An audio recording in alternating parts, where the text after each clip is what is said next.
As I previously said in my previous 2 lectures on my condition, manic depression has affected me literally from the day I was born.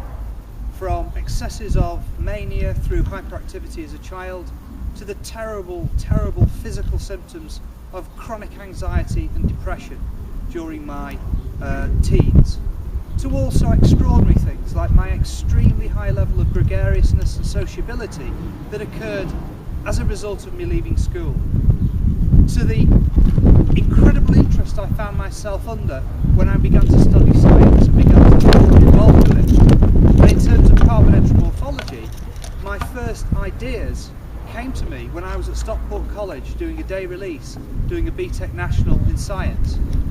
That was the very first time I'd ever had any ideas, when I was studying carbon and looking at carbon in its own right, in an atomic sense of the word, always indicated to me straight away that that was the absolute source of the way we are and the way we look and the way we function. But it wasn't to be for well over a decade before I would begin to realise what that truly meant. During my early 20s, my relationship with my four-year-old girlfriend was very, very poor indeed, and that 4-year-old relationship died basically because I was drinking myself literally to death. My negativity about my dropping out of university was horrendous. I hated every single summer when all the students came in and began to talk about their experiences, and I was constantly incredibly low and suicidal most of the time. The truth is, again, as I've said previously, if I could have got a hold of a gun during that time, there's no telling what I would have done. It was always very difficult to know which approach to use when one considers killing oneself. Luckily, I managed to keep going, and by the time I hit my mid-20s, 25, 26, my condition was so severe that the depressions themselves were lasting ferociously for months on end. I could literally lie in bed for 15, 16 hours a day. I could literally not talk to anyone. If the phone rang, it scared me to death. If somebody knocked on the door, it scared me to death. Somebody said my name, it scared me to death. The symptoms of anxiety and the sensitivity that comes with it when you're under very severe levels of depression provoke this incredible hypersensitivity to everything around you. Sounds, stimuli of any description became unbearable, and all I could do was yearn for the evening when I could go and start drinking whiskey, to knock myself out, to forget what was going on. Terrible, terrible existence, terrible, ferocious, negative, black mood for years on end. And then, soon after my 26th birthday, I found myself at the end of my tether. I could go on no further. It was imperative at that time that something happened. Either I went ahead and ended my life, or I faced up to my condition. And it was during that time, for the very first time, that I remember buying a book which talked about manic depression. And it was literally like reading my own autobiography, reading about people's experiences. And I felt that I had to do something about it. And then one Sunday afternoon, I decided that I was going to go down the suicide path. I remember saying goodbye to my mother and father. They didn't really know what was going on. I remember getting in the car, driving up to the Leek Road, feeling incredibly calm about it, and I decided that I was going to crash my car. I remember taking my seatbelt off. I remember feeling very calm for the very first time in a long, long time. I remember belting along the road. There was a wall outside a pub along the Leek Road. I decided that that's what I was going to do. I was going to plough into it as fast as I could. I've never forgotten that. I seemed so calm about it. That was what was so disturbing. At the very last moment, the thing that pulled me away from doing it was the image of my mother and father at my funeral, knowing that I wouldn't just be killing one person, I would be killing at least 3. And I couldn't do it.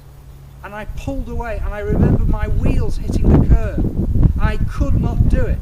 I remember the panic that set into me because I hadn't been able to go through with it. In a way, it almost makes you feel worse with depression when you can't go ahead and end your life. Instead, I chose to live a different existence. I came home, I broke down in front of my mother. I broke down in front of the doctor next day and begged him and shook all over and cried and cried and cried and said, please help me. There has always been something so wrong with me. I cannot carry on living this way. I was then